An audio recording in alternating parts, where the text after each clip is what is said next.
Sarah adjusted her nurse's cap in the hospital corridor, exhausted from another double shift.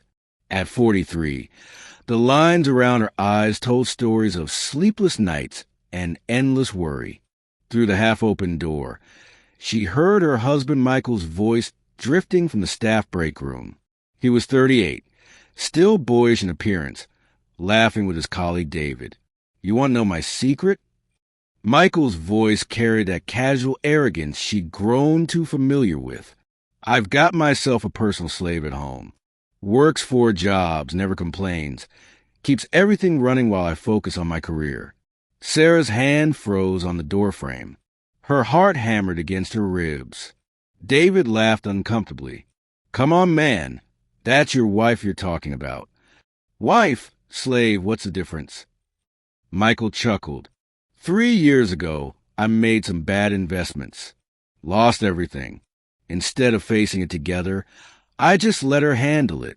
She picked up a morning shift at the clinic, afternoon shift here at the hospital, evening tutoring gigs, and weekend catering jobs.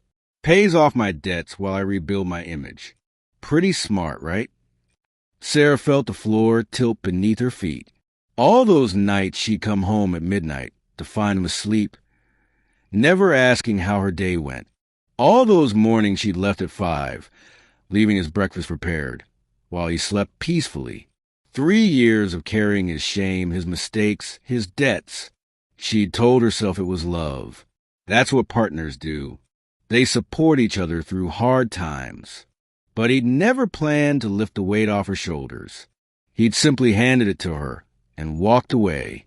That night, Sarah sat at their kitchen table, waiting. Michael came home at 9, surprised to find her there instead of at her evening tutoring job. "You're home early," he said, opening the refrigerator. "I canceled my tutoring sessions," Sarah replied quietly. "All of them." He turned, annoyed. "Sarah, we need that money. The last payment on my debt is due next month." "Your debt?" she repeated softly. "I heard you today, Michael, in the break room." His face paled, but only for a moment. Then came the defensiveness. "You were eavesdropping?" "I was walking to check on a patient," Sarah said, her voice steady despite the trembling in her hands. "You call me your personal slave. You bragged about how I work 4 jobs while you focus on your career. I was joking around with David. You know how guys talk." "No," Sarah shook her head. "That wasn't a joke. That was the truth. The truth you've never had the courage to say to my face." Michael slammed the refrigerator door. "I lost everything trying to give us a better future. You think that was easy for me? And I gave everything trying to save you from your mistakes." Sarah stood up, her exhaustion suddenly replaced by a clarity she hadn't felt in years. "But you never saw it as us. It was always about you. Your debt, your image, your career. So what now?" Michael crossed his arms. "You're going to abandon me with 1 payment left?" Sarah looked at this man she'd loved since her 20s. Somewhere along the way, she'd lost herself in loving him. She'd become so small, so invisible, that he felt comfortable calling her a slave to his colleagues. "I'm going to make the last payment," she said quietly. "Not for you, for me. So I can close this chapter knowing I kept my integrity even when you lost yours." Michael scoffed. "Then what?" "Then I'm going to find Sarah again, the woman who had dreams before she became your solution to every problem. I'm keeping my nursing job at the hospital. 1 job, normal hours. The rest of my time belongs to me." "And us?" he asked, though his tone suggested he already knew. "There is no us, Michael. There's you, and there's your personal slave. I'm done being her." Sarah moved out the following week into a small apartment near the hospital.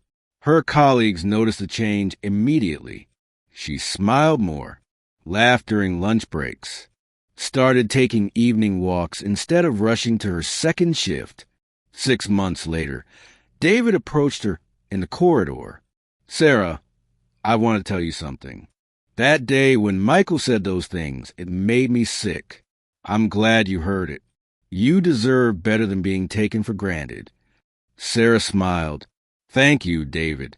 I'm learning that I have to grant myself the respect I was waiting for others to give me." At 50, sitting in her cozy apartment with a cup of tea and a good book, Sarah sometimes thought about those 3 years. They'd been hard, exhausting, soul-crushing, but they'd also taught her the most valuable lesson of her life. Love shouldn't make you smaller. Real partnership lifts both people up. And sometimes the bravest thing you can do is walk away from someone who only values what you can do for them, not who you are. The last she heard, Michael had remarried. She felt no jealousy, no regret, just a quiet hope that he'd learn to be a partner instead of a master. As for Sarah, she'd learned to be her own person again, and that was worth more than any debt she'd ever paid. If this story touched your heart, please like, share, and subscribe for more stories about finding strength in difficult moments. Comment below and tell us about a time you chose yourself. Your story might inspire someone who needs to hear it today. Retry Claude can make mistakes. Please double-check responses.